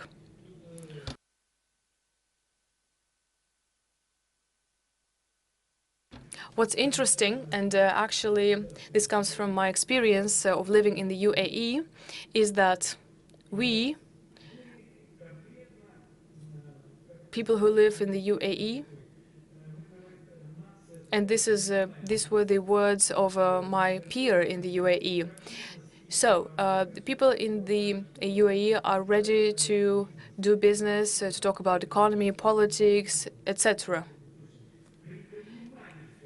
So this is the nation of entrepreneurs, as he said it, starting from the very top of leaders of the country and finishing with people, just ordinary people who live there. So they are for any cooperation and collaboration. And we, from our side, knowing about this desire to unite their efforts with us, we stand ready to help. Well, as it always happens, there are some risks. But I guess what's best is to come to the reputable organizations who have access to the main authorities in the countries to do business in the country where you want to do this. Thank you very much for this opportunity to speak. Thank you, Sergei, for the work that you are doing. This is the session where we've connected all the dots. We have the sheikhs, we have the representatives of the governmental authorities, and we have centers like yours, the Russian House in Dubai, who connect all of us. So it's about the trust, it's about also being careful. And now I'd like to give the floor to our next speaker, who comes from an organization who does a lot of work to help our potential exporters when they want to access international markets. This is the Russian Export Center, who is represented by Elvira Jafarova today. She is the manager on international development at the Russian Export Center. Elvira, the floor is yours. Good afternoon, dear colleagues, dear guests to this session. I thank you for this opportunity to speak. Thank you. It's very nice for me to speak at this session about the cooperation between Russia and the Arab countries. Today we witness the events that definitely change the nature of Russia's trade and economic relations between our countries. Unfortunately, the logistics chains have been disrupted. Partnerships with most countries has been severed.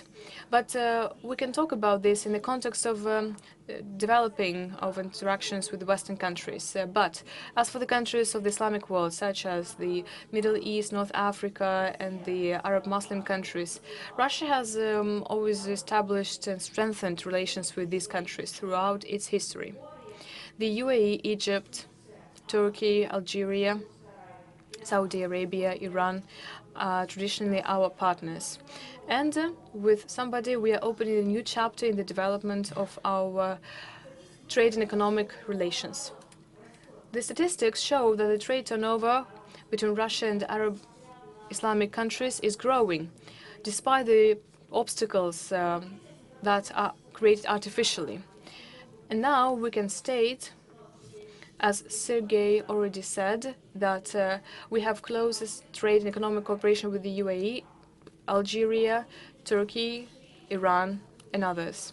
We see prospects for expanding the presence of Russian business in such countries as Bahrain, Iraq, Oman, and Morocco. Our group, Russian Export Center Group, is actively working in this direction. I'll give you some figures.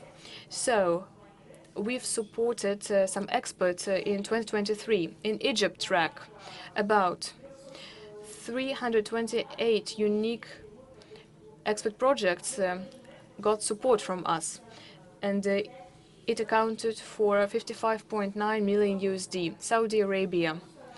Here, we supported more than 400 exporters in a total amount of 135 million USD. So this is only about the Russian Export Center. And of course, the UAE, our trade partner number one. So it is ahead of Egypt. And it's the second year while it's number one. So we supported 700 exporters in the amount of 2.57 billion US dollars. So our task is to support Russian exporters when entering foreign markets to promote domestic products. We are ready to provide financial support in the form of insurance, pre-export financing and lending. Since March 2022, the Russian Export Center has been mandated by the government of the Russian Federation to support critical imports. What does this mean? If a Russian company needs any composite material, any equipment, you can directly contact the Russian Export Center and we'll try to help. In 2017, a program was launched for the comprehensive promotion of goods from domestic manufacturers abroad. Well, actually, this is about, now you can see the video of that project. So we've launched an international umbrella brand, which is called Made in Russia. So under this brand, the Russian Export Center organized national expositions in the leading exhibitions in the region. Over the last years, we took part in such exhibitions as Gulfood, ITEX, Quadex, Big Five, it's in the Emirates, then Food Africa in Egypt, Big Five in Saudi Arabia, Jazagra in Algeria, and Sial in Morocco. And we plan to continue to take part in those key events in the region. Also, under this brand, we organize some targeted multi-industry business missions. Actually, by the end of this month, we'll have a business mission to Saudi Arabia in the field of IT, smart city, and energy. We also see great interest from Russian companies in organizing more business missions to other countries in the region, such as Oman, Bahrain, Morocco, and Algeria. From our side, we plan to take into account the desires of our companies. We see some mutual interest here towards our business. And Russian Export Center is expanding its presence outside Russia. Currently, we have our own offices in Iran, in the UAE, in Dubai, and in Turkey. This year, we plan to open an office in Saudi Arabia, as well as in Cairo, in Egypt. We believe that a physical presence of the Russian Export Center will help to learn and talk more about our export potential. And it can also help those who would like to take their first steps at the international markets. Because when a company is quite known in the domestic market, they would also like to do some external economic activities, and that's where we can help. So we are also implementing a program to manage and maintain permanent tasting and demonstration pavilions, so-called showrooms. And so currently we have such pavilions in Egypt, in China, in Vietnam, in Turkey, in the Kingdom of Saudi Arabia, and in the UAE. And so actually the latter one we just opened recently. So exporters can invite their potential buyers and show them potential products, to negotiate, to demonstrate their products.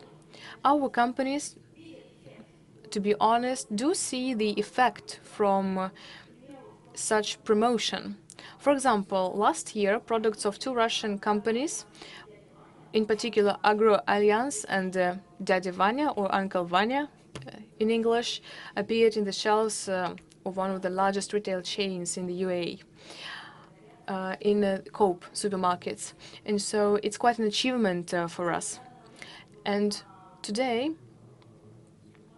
the supermarket shelves have more than 25 different products from Russia, and this is our pride. We will not stop here. And now, Russian Export Center offers the whole range of promotion services. We can help to access international markets as well as marketplaces. We can help with the so-called listing. It's enough just to access our platform and choose the service that you need. We also support our companies when it comes to financing of the transportation of the materials for exhibitions.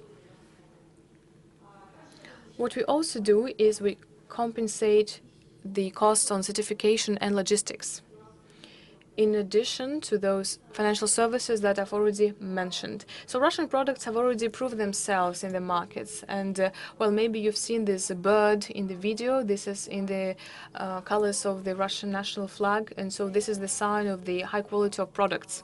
I've seen for many times that our international partners are coming to the platform of our events, and they're also looking for some brands. I was at Gulf Food in February in the UAE, and a lot of people were asking me for the Russian bird. So this brand is working, trademark is working, we are being recognized, and we plan to continue. But our cooperation is not only limited to export and import. This is also about the attraction of investment. So this is also one of the topics of our session today. This is about the development of tourism and increasing the recognition and attractiveness of the regions. Unfortunately, sometimes our foreign partners try to do business with mega cities, with large cities such as St. Petersburg, Yekaterinburg, and Moscow, and Kazan. But we do know that business is not limited to those mega cities. We have some regions that do have something to show, and the quality is definitely not worse. And now I'd like to talk about the comprehensive work that we conduct together with the centers of export support in the regions, as well as together with the spiritual administration of Muslims of Russia. Last year in July, we organized the business mission, reverse business mission, to the Vladimir Key region, together with the Center for Educational Excellence of Vladimir region and the administration and the Muslim Spiritual Board. So we organized two-day forum and a business dialogue, business meetings. And it was the first time when Vladimir soil saw so many reputable people from the UAE, from Saudi Arabia, and from Algeria, and also from some other sub-Saharan countries. So it was the first time. What does this mean? It means that the work has been already done together with the regional organizations as well as with the spiritual administration. I would also like to thank our moderator and Mr. Abbasov for the support that we got, not only in Russia but also abroad. So over the course of those 2 days, the representatives of the business missions and other people could see the investment potential and the industrial potential of the region. So we agreed on some specific steps. I will not go into the details now. There are some projects that are already undergoing, and we do hope that some projects will be implemented by the end of this year. So, dear colleagues, we need to develop the regions. We need to cooperate with the regions. We need to make them recognizable. So visits to the regions is the guarantee of investment flows. And if there are investment flows, then we can create some joint ventures. So joint ventures means more workplaces. And that will mean the healthier economy in the region. And tourism is also a driver for the regional development, together with the industry and trade. To conclude, dear colleagues, I would like to say what we always try to convey to our exporters. The Middle East and the Arab Muslim world are our traditional partners. And we are not reopening, or we're not opening new countries for us, but we are getting back to the markets where we've already been. We enforce our cooperation. We are returning to the traditional markets that are interested in this, that have supported and are supporting Russia. So from our side, from the side of the Russian Export Center, together with the interested stakeholders, we are ready to enforce, develop this cooperation together with all our partners. Thank you for your attention. Thank you very much, Elvira, for your work. And once again, I would like to send my regards to the head of the REC, Ms. Nikishina. Once again, we are connected with your organization by memorandum that has been signed by the MOU that was signed 10 years ago. And we actually wanted to renew it. Well, in fact, it was 11 years ago. And thank you to Mr. Muslimov to establishing this connection between us and the Muslim world. And we will do our best to continue this cooperation. So we have almost run out of time, and that's why I ask you to speak not more than 2, 3, or 5 minutes. I would like to give the floor now to our two guests who are here for the first time, and they represent such companies as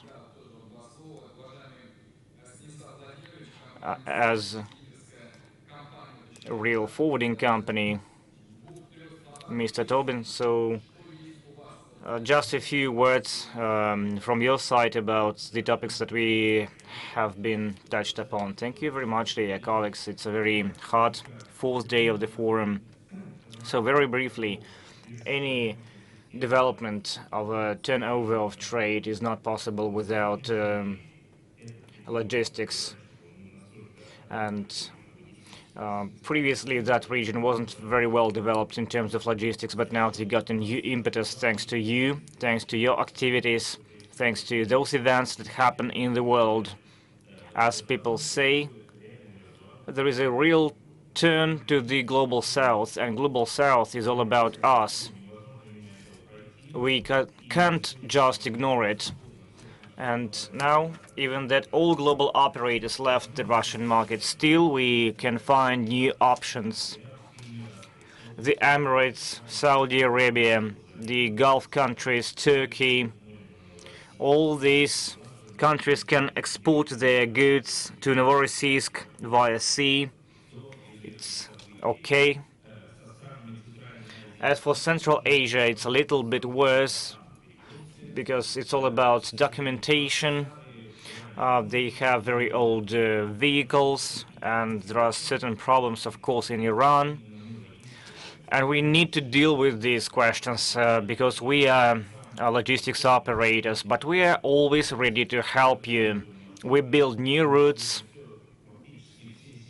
so almost all sessions and roundtables are dedicated to the development, and this development is all about building new infrastructure, new terminals, new roads.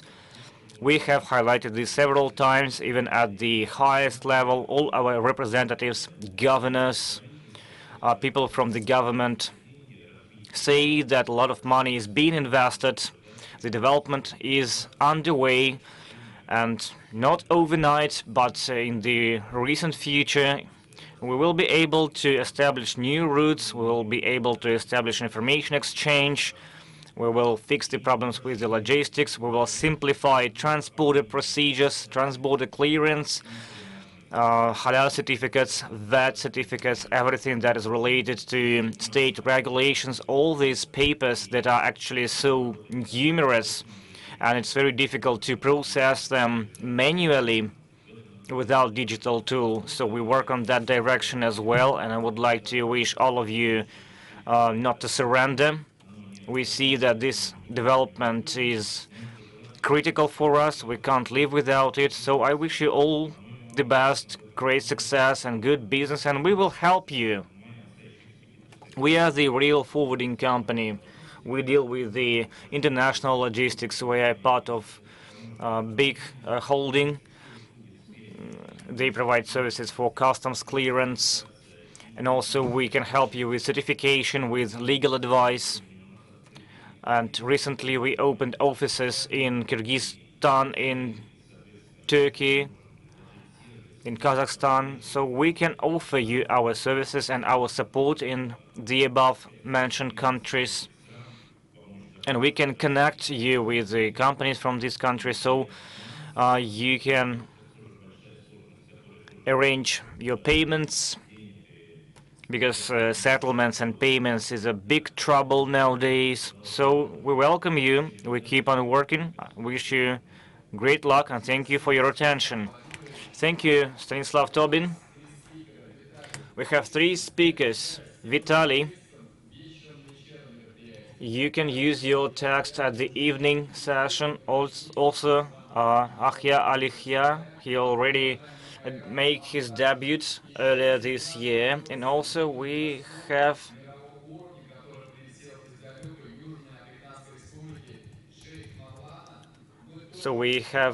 Sheikh Malana, who came from Africa, and he's a theologian, and I would like him to finish our session with some quotations from Quran, and also a few words from the South African Republic. I see Mr. Ustaz, very happy to see you. So Vitaly, for your presentation, you will be able to deliver it in the evening, because it's more about state history, so please don't be offended, but we just don't have more time. I couldn't ignore Elvira because the Russian Export Center are doing so much. Microphone is not used, unfortunately. The interpretation is not possible.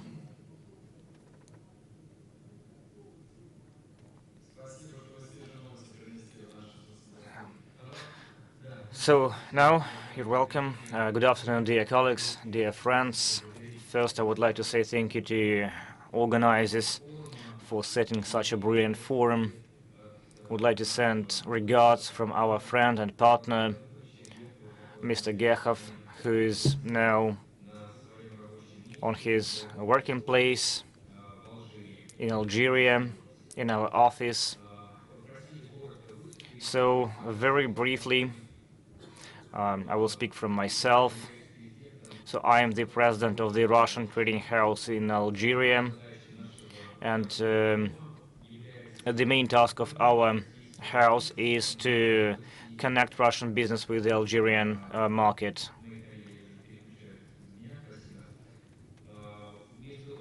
So between Russia and Algeria, the relations are very good, and they have a historical background, and it actually provides us with a very favorable conditions to develop business and social projects that we have between Russia and Algeria.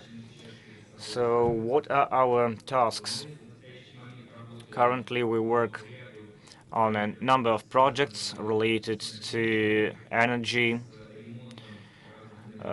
to different power facilities, renovation in Algeria and in other countries as well. And our primary goal that is set by our Algerian partners is to find technologies and technological solutions in Russia. So now it's like a one-way road as for now, but still we encourage our Russian colleagues to step in and to show some interest towards Algeria. If you have any questions during the dinner, we can discuss everything and negotiate over everything. So welcome to Algeria. Thank you very much. You are such a brilliant person, and thank you very much for being concise. So next we are going to have Dr. Yahya, and now a few words from our friend, Mr. Ayrat Muhammadev. So I am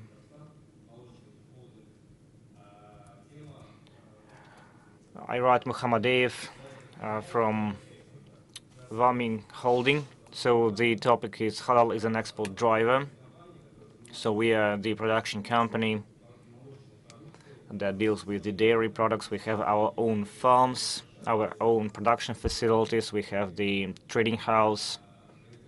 We produce milk, 11,000 head of cattle, 21,000 hectares of farms, 700 tons per day of milk processing, and the export volume is 3.4 million USD. Need to say that this organization from the field to the shelf allows us to control the quality, the sustainability of the production. Now we have 77 tons per day of cheese, 35 tons per day of butter and spread, and 35 tons of milkweed. Some of these things are being exported.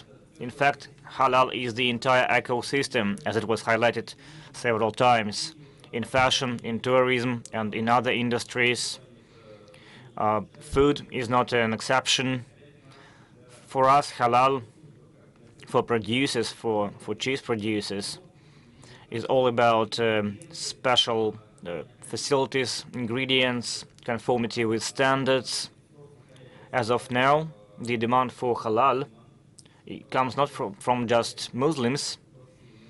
A lot of people like halal, which is the evidence of high quality of halal products. Now we have two production facilities for halal production. We produce goods for export. As for our assortment portfolio, we have packaged products for B2C and for B2B. It's butter and cheese. We expand our geography when it comes to the halal products. It's the entire customs union, Tajikistan, Kazakhstan, Kyrgyzia, Uzbekistan, Azerbaijan. We got a permit to export our goods to Uzbekistan, and we will start We plan to start shipments in 2024 to the Emirates, Saudi Arabia, Algeria, China, and other countries where halal products are in high demand. As for my presentation, halal is the driver of the export, because in December 2020 it was just 20 tons. In 2022 we got the halal certificate, 1,000 tons, from 10 to 100. In 2023 it is 2,000 tons, and the target is to reach 30% of profit. It is 16,000 tons. We grew very significantly thanks to you and thanks to halal certificate. Apart from that, of course, we need to go to international expos. So we took part in Dubai, Vietnam, Kazakhstan, Saudi expos. We were presented in these countries. Also, we need to have representation in retail chains. And halal is a good driver for growth. Communication with customers. It is important to speak the same language with customers. And I think that halal in that regard is self-sufficient. That's it from my side. Thank you very much. So with your presentation, I think from your presentation we have realized that we need to go to Algeria and to your trading house. During the business mission, we came from Algeria 6 days ago. It was a very good trip. We have signed an agreement with the Arab African Fund of Investment Development. Algeria is the second country in the world in terms of dry milk input. So I think you can find some touch points. You can probably talk to Vitaly, or maybe Sheikh Abdullah will be interested in that. Sheikh Yahya, very briefly, just a few words, but you will be able also to speak during the evening, and I have to say that you are the speaker of the month.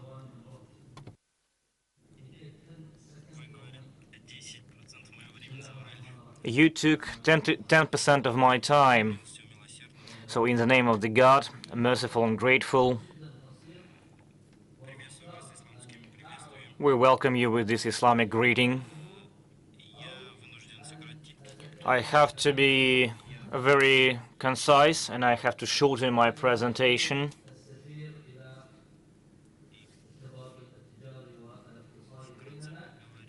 And let me briefly speak about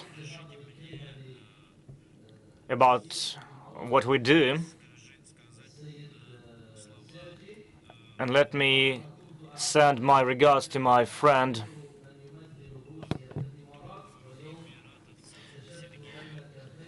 Sergey. He is the friend of the Emirates. You are the best person to represent Russia and to represent Arab Emirates.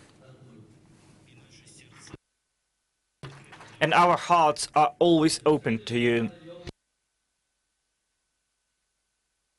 In this great day, Friday, on my behalf and on behalf of my investment group, First Capital, I would like to express my sincere gratitude to the organizers of this forum, which is very significant, the most significant in Tatarstan. It gets great support from the head of the republic. As I was going through the corridors, I visited different pavilions and booths, and I got very hospitable welcome. So we say thank you for your work and for your support and for your collaboration when it comes to the management of governance of this republic. Thank you very much for inviting me to here, at this session that is all about one of the main aspects of building international relations through trade turnover between the Russian people and the Arab people. So before I start speaking about my company, let me open a secret. If you don't live in people's hearts, you will not be able to live on their lands. We are excited about your morale and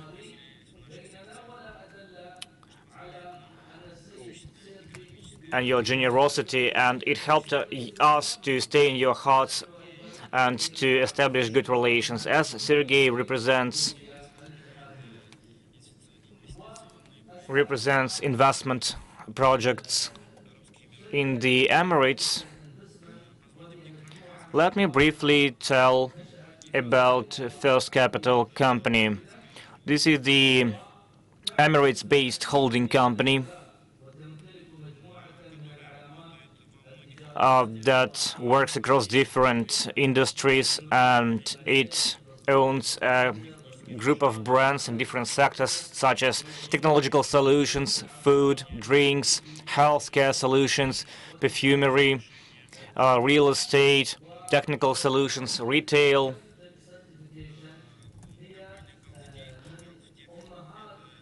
Gulf Tech is the leading company.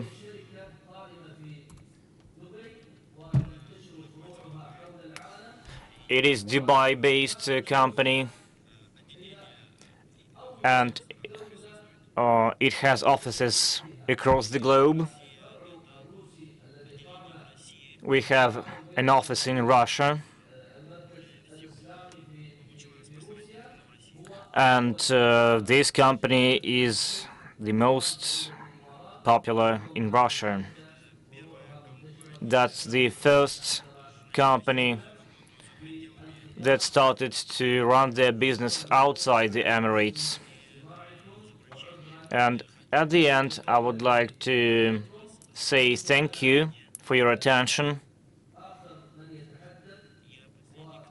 I am the final speaker for today, and this session ends with my words, and I'm hoping that it will be a good final. So thank you very much, Dr. Yahya, and your final words. And we know that you're a theologian and you got your degree in Medina, and I believe that we can call it a day, but we would like to cite some words, some surah from Quran. I'm proud and I'm glad that during 8 years we have been cooperating with you. And when some people say that they cannot find a common language between Russians or the Emirates people, it's not true, because in our case it's 8 years of cooperation. And I already mentioned this to the Deputy Minister of Economics. So when we had very difficult times, your help, your support allowed us to meet the deadlines of exporting halal products to the Gulf countries. It's when we lost the certificate when deliveries could stop, but they didn't stop. It was a challenge. So our relations are time proven. They are proven by finances. Our relations are proven by difficulties. So thank you so much to you and to your co-founder. And I'm hoping that we will get even higher, we will achieve even better results in favor of the Russian Federation, the United Arab Emirates, and the Republic of Tatarstan. And now I would like to give the floor to our Sheikh.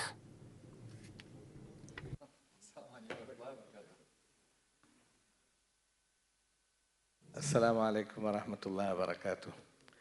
It is indeed an extreme honor for me to be amongst this esteemed gathering.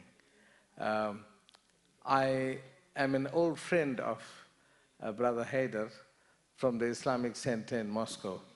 We've had collaboration over many years, and alhamdulillah, we are honored to have this association because they have been the first organization in this part of the world that has sown the seed of halal, which has grown into this beautiful tree today. So we congratulate them on their effort, and we congratulate the broader team and the industries and all participants that have led to this tremendous growth. I must say that it is astounding. I wasn't aware that Russia has such a huge Muslim population of almost 25 million people. South Africa, and you know, South Africa, before, if you spoke about Africa, people would ask you, when I was a student, they would ask you, are there lions in your backyard? Do you find animals walking around the streets in Africa?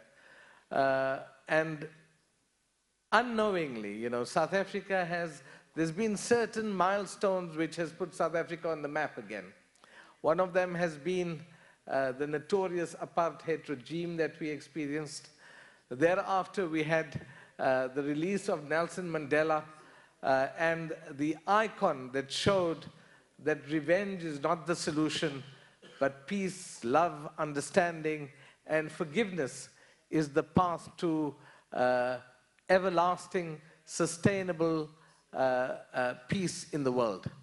Then we had people like Ahmad Deedat, the great Muslim scholar, who also comes from South Africa. And most recently, obviously, we had the South African government, who was the only government that had the temerity and courage to vote against the genocide being perpetrated against the Muslims of Palestine. So South Africa was again on the map. And I must tell you one interesting story. We are in South Africa for 7 generations. That's the Indian community. You know, South Africa had a few waves of people. We had the Malay community that were brought by the Dutch colonialists in the 1600s. They sowed the seed of halal and Islam in South Africa. 1600s, that's almost 400 and some odd years ago. Then we had the British colonialists who ruled South Africa in the 1800s, and they brought the Muslims from India there, who were primarily businessmen. So though we a small percentage, maybe 2.5 million Muslims in the country, South Africa ranks amongst the top 5 producers of halal products in non-OIC countries. The top 5 for a small community. Almost 60 to 70% of all FMCG products in South Africa are certified halal. It's a huge amount for a community that is insignificant. There is, in terms of the meat industry, every large-scale commercial poultry and red meat abattoir in the country is certified halal. These are amazing feats, and you know, at the end of the day, it is only the mercy of God Almighty that we achieve. We have to make that effort. You've got to get up in the morning, shower, and go to work. Whether you make R1 million, R1 billion, or just 1 ruble is not in your capacity. You have to make the effort, and the rest is divine grace. So we are very fortunate that notwithstanding the very small minority community, South Africa has been able to contribute to this huge several trillion-dollar industry today that we talk about. And I think we must understand, and I'm glad that many of you echoed the sentiments, that halal is not about only you know, the 25% of the world population. Muslim community is about 1.8 billion. It's not only about capturing a market, but it is about collaboration. It is about networking. It is about sharing. And it is about sharing what?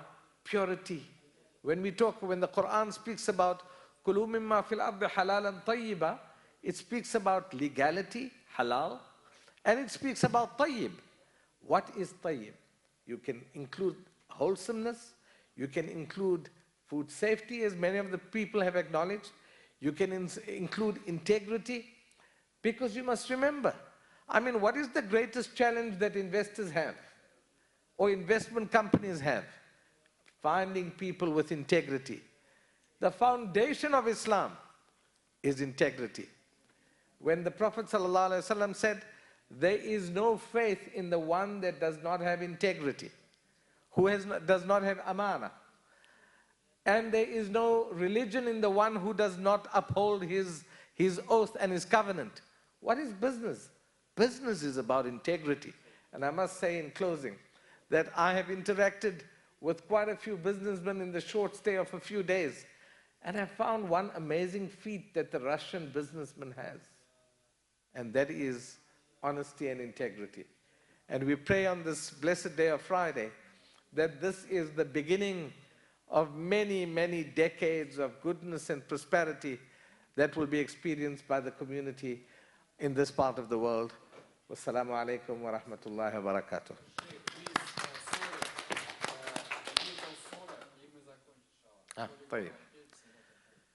Okay.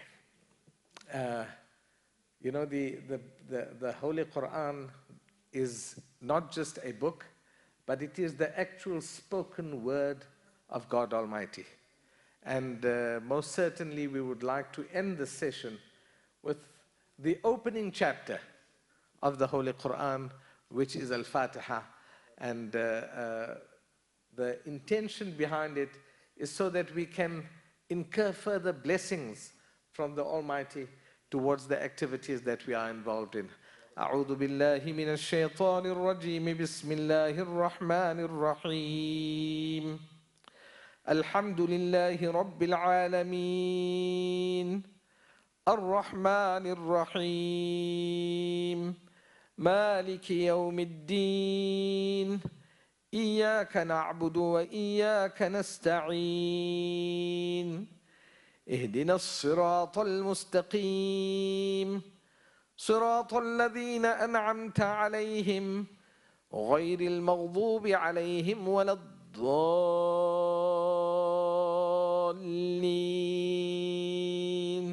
آمين جزاكم الله خير السلام عليكم ورحمة الله وبركاته. عليكم السلام.